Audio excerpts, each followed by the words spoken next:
Gentlemen, congratulations on what I would call a big win for McNeese State University. What would you call it, Coach?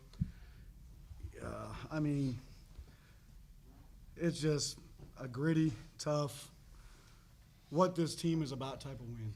You know, I've said it for weeks to people that would listen that this group is as connected and believing and hopeful as any group that I've been a part of. And tonight, things were not perfect by any stretch of the imagination. We had some ugly possessions. I didn't call a great game in the second half, but they just willed their way to stops. And like this dude right here was a tie game. He wasn't perfect at the free throw line, but instead of hanging his head, he goes and gets that huge steal, you know, and comes down and gets fouled and takes the lead, and we never give the lead back. Obviously, this guy to my right is really playing at a high level, but these two guys have taken unbelievable ownership. I've asked Zach to really try to get to the paint a bunch, and in the last two games, he's done that, you know, and so it's about our guys. You know, Nichols means a lot to me. Obviously, I was there for a couple of years and had some success. Clance is a great friend of mine. And they've been the flag bearers the last couple of years in terms of regular season. They've been a really good team. They've had our number. But our group just is believing, and they're just, you know, they're just playing for something bigger than themselves. And I'm really happy to see faith rewarded, really proud of these guys. But the job's not done. You know, we got a big game tomorrow night. And these guys, like, sometimes you beat a team like that, you got water being sprayed everywhere on the coach. These guys know what the deal is. Like, we're just taking it one step at a time. It's not time to celebrate. It's time to prepare for a really good Corpus team and keep this momentum going. Coach, at any point in the game were you worried about fouls? I worry about fouls at the opening tip. I have on my play sheet, if we get into foul trouble, go zone.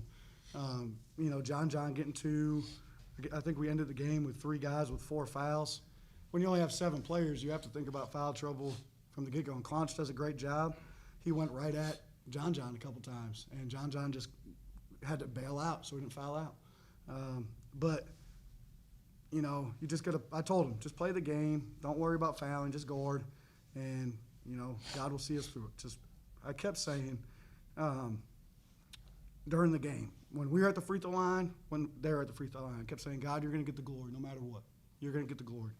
And just really proud of our guys for fighting and just to live to see another day. Christian, another huge night for you. How much do you have left? As much as we need, man. I can go, bro. We really just can. Everybody we got left is gonna give it our all every night. We're gonna give it everything we got in the tank and just play our hardest, regardless of how we feeling. The whole season we've been doing things while we basically empty, and we still pushing way farther than that. So I think a lot of us, or really all of us, is super prepared to play however many games it takes to win, whatever, do whatever it takes. So I think we're good. Coach, I didn't know if you knew this or not, but you're the first 8 seed to ever make the semifinals in the Southland Conference tournament. What's been the biggest change you've seen from this team just in the tournament alone from the regular season? Honestly, I haven't seen a huge change. Have you guys seen a big change in our team? I mean, at the end of the day, our team hasn't changed. The thing that's happened is we've got down to 7 guys, and we're even more connected. We're even more together. The one thing that we had not done a lot, and this is on me, we hadn't gone really big, you know, and DT gives us an element of physicality. D.O.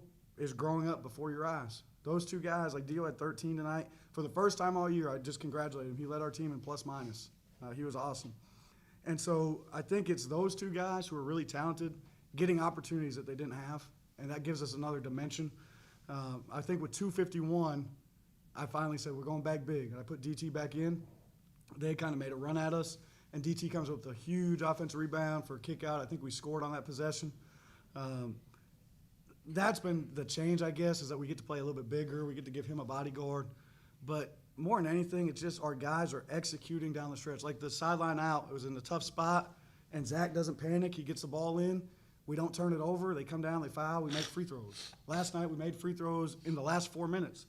And that's just, I'm telling you, when we got into this tournament, it's like the pressure valve got released. And our guys are playing so carefree, they're loose. The weight of getting into this thing was a heavy weight throughout the year. I felt it. They felt it. We talked about it. Everyone talked about it way too much. Now we're playing with house money. You know, we're the 8 seed in our own house. We're in the visitors' locker room. Conch, before the game, said, man, you guys got a really nice locker room. I said, enjoy it for one night, man. Enjoy it for one night. And so I wouldn't say there's a huge change. These two guys have been huge. He's had 18 points in 5 games in a row, 18 or more. Christian Shoemate, I don't know when the last time he didn't have a double-double was. But these two guys are just stepping up. Christian, nine of his last 11 games, he's in double-doubles. Yeah. Is there anybody playing better than him in the league? No, I tell the team in the locker room. Best player in the league. And the thing is, I'm not the only one that believes that. I think he probably believes that. I think everyone in our locker room believes that he's the best player in this league. The play where you stole the ball back after making the second free throw to take, I think, move it to 3 or 4 to make it 4. When you got the ball back on the steal, did they just throw it to you, or did you learn something from last night where you want them to roll the ball off? No, I just seen him rolling the ball, trying to not use as much clock. So when he threw it, I believe it was Spencer, he wasn't looking, and I just saw the ball floating. I was like, well, I know he's not gonna get it by the time I get there, so I just spin it up and I got it and I got fouled. Really seemed like, Zach, you adjusted quickly and got into the paint to go to the floater a lot of times in that game. I know that they were trying to get keen on you on the three-point line. Did you feel like there was more open space and that's why you went to your floater so much in the second half? Yes and no. I think I sort of created that space too. Not just trying to settle for threes, just mix up my game a little bit. Because if I'm just a three-point shooter, that's easy to guard. So, not only it could open up scoring for me, but like they come to me, I could dish it off. Easy sprays. We talk about easy sprays all the time. So something good gonna happen if you get in the paint. So that's just a huge emphasis. We talked a lot about it in here about not really having a true point guard. And tonight when Jonathan went out, you kind of took over the point a little bit. It seems like in the past you've always settled for three-pointers. Tonight you really went and made an adjustment to go to the basket. Is that with the ball in your hand, that's what you want to start doing, or? Just keeping defense on their heels, not like basically making it obvious for them. Like I'm just gonna just sit back and just shoot threes, just maybe get to the paint, then come back, shoot a 3. And when John going out, everybody stepped up. Everybody had to step up this whole season. We only got 7 guys. So, whatever we got to do to win, I'm going to do it. I'm pretty sure everybody else on the team going to do it too. So. You only got 7 guys. Mm-hmm. This is kind of uncharted territory. 7 players, 3 I'm- games in a row already? You know what the number 7 is? Number of perfection. Okay. Number of perfection. It is. Number of completion. Mhm. You guys can call me corny. You can call me whatever you want. Like, you can call me weird. I don't really care. I've said it. The more chaotic things get, the more comfortable I feel. I say that all the time. And for whatever reason, God has a purpose and a plan. And we shared this message before we played Lamar about the story of Gideon and how their army got whittled down to 300 guys. And they went out and won the battle with 300 guys. I don't know why I shared that story December 31st. I have no idea. But it's rang true for this team. The job's not done. The battle's not over. But that's been the message. The thing about our 7 guys, we might have 7. They're all pretty good players. We don't have a weak link on our team. Roberts Burzay played the least amount of minutes tonight. He made unbelievable winning plays, and he made a huge 3. Harwin Francois tonight, the tip whatever it was that he has, and then the and one finish with Christian, huge plays. We just don't have a weak link.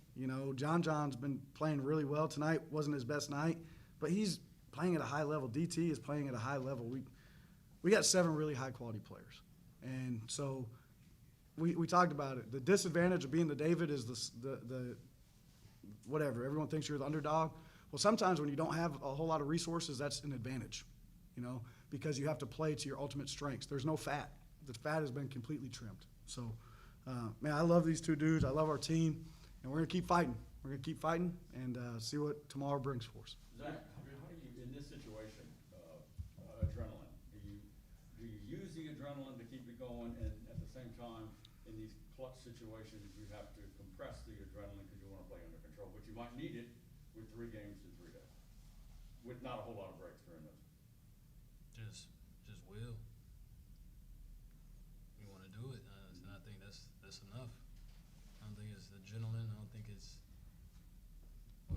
call it, I think it's just will, man. No one thought we would be here. No one thought we was gonna make it to the tournament. Did it. No one thought we was gonna win the game. Did it. No one thought we was gonna win tonight. Did it. And we still not done. We still got work to do. And we all just, everybody in that locker room, we just got that will. So that's pretty much, that's what it is. Guys, I'm gonna let Matt Barnett make a comment, and then we'll take one more.